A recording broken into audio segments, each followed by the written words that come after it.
Charlie Louvin, Part 5 of 7. You've already put big old tears in my eyes. Must you throw dirt in my face?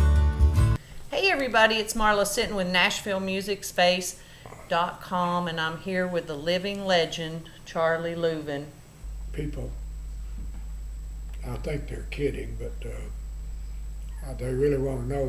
They asked me, when you and your brother was recording these songs, did you think they'd still be around and available 50 years later? And I said, well, I'd be lying to you if I said yes to that, because all we were trying to do is make a living, doing the best we could in the recording sessions.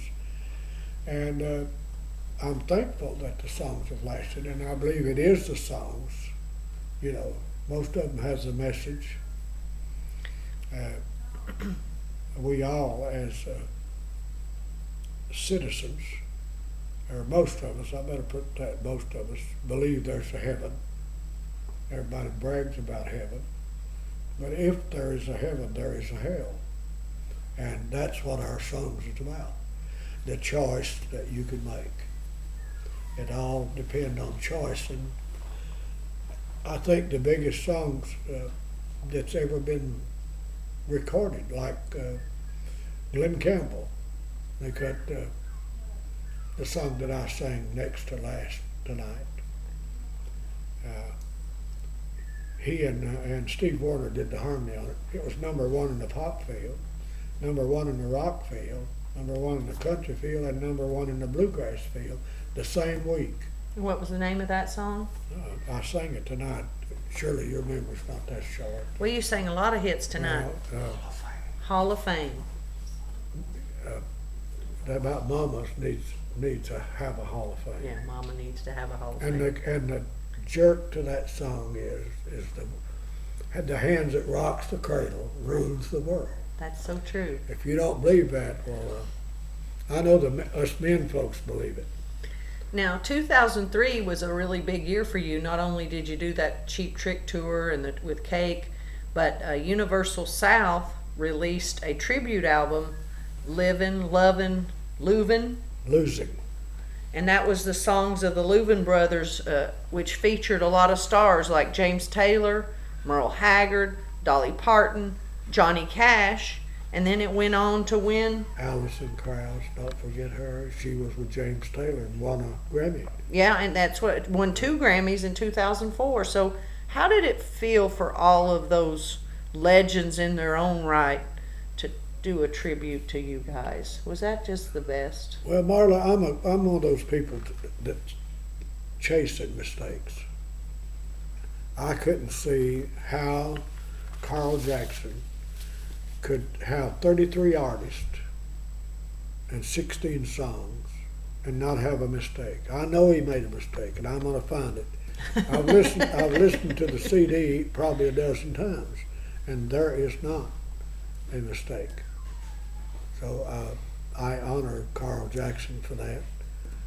He spent his own money to pay for the studio and the musicians, and he's a great musician, picks guitar, banjo, and mandolin. Well, he brought out an all-star cast, didn't he? Oh, he did. He did. He tried forever to get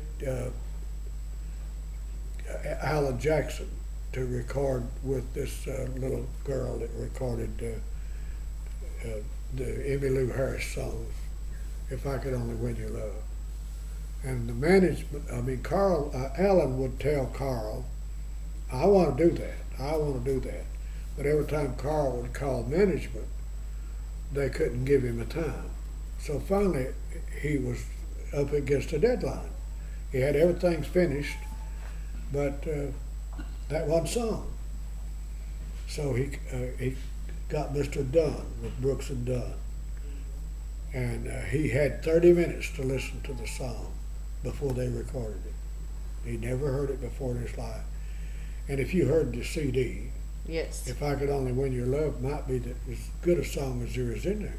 they're all great. Great job. And so finally, the Alan Jackson's management called and said, well, Alan finally had time to get in the studio. See, he had a soundtrack on that song. Said Alan finally found time to get in the studio, and he's got that song cut. Carl said, well, that's great. Tell him if it's going to be released, it'll have to be on his label because we already got the song cut finished. So I don't believe Alan could have sung.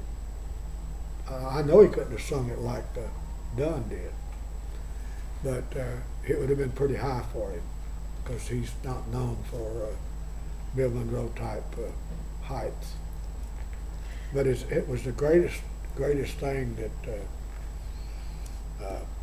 that ever happened to the Louvin Brothers music catalog. It's just wonderful. The way I found out about it was sinful, I guess. I had just recorded a song, I'll Sail My Ship No More, for Disney. And the guy that did it wanted everybody that sang on it to come in. This is a listening party.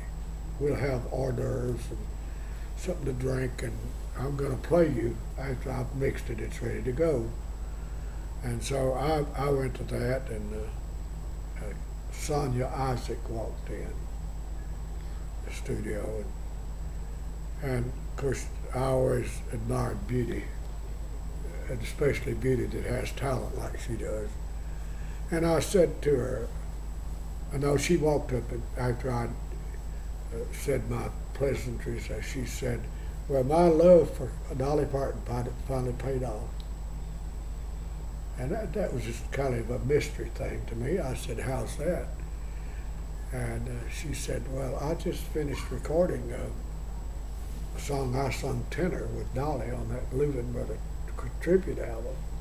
And she could tell when my knees got weak and the look on my face. And she said, well, I have messed up. She didn't say exactly like that, but I cleaned it up a little. She said, whenever the person that's supposed to tell you about this, see, they'd been working on it 2 years, but they'd kept it a big secret. She said, whenever whoever's supposed to tell you about this tells you, you better act surprised, because if you don't, then I'm mud. Well, somewhere Carl found out that she had let the cat out of the bag, so to speak. And he came to me and said, I got one more song, James Taylor and Alison Krauss, and I'm going to do it at this studio here if you would like to come. Well, naturally I would like to, and I did. And James Taylor is as common as an old shoe. You know, I know he's done some sophisticated things, and he lives in Martha's Vineyard and all that good stuff like that, but he's a plain, down-to-earth, good guy. And Krauss is something to behold, you know. Seems like an angel, doesn't she?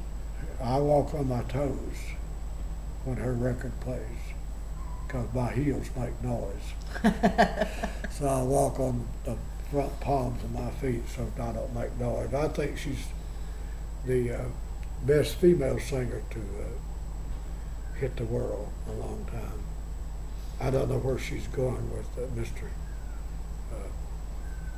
Robert Plant. Yeah. Doing a Crossroads or something, aren't they? I don't know. The girl's making excess of 50 grand a day. I'm sure she's not topping that by working with Mr. Plant.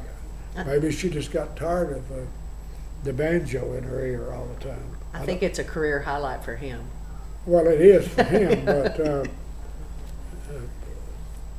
she's, I won't say disappointed, I'll say she's surprised more fans than any artist that I would know. Ladies and gentlemen, are you ready for a show tonight? Let me hear you say yeah. Ladies and gentlemen, straight from the Hall of Fame, from Country Music's Hall of Fame, the man who helped change lives and change music throughout history, gave Elvis Presley his phrasing, George Jones his voice, and on and on. The one and only and the great Charlie Louvin. Let's go. All the time, we make the freight train, we got to roll down the line. One, one, one, one.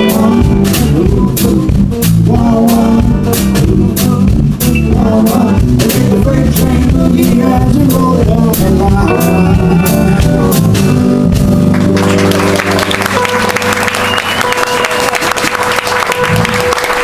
All aboard!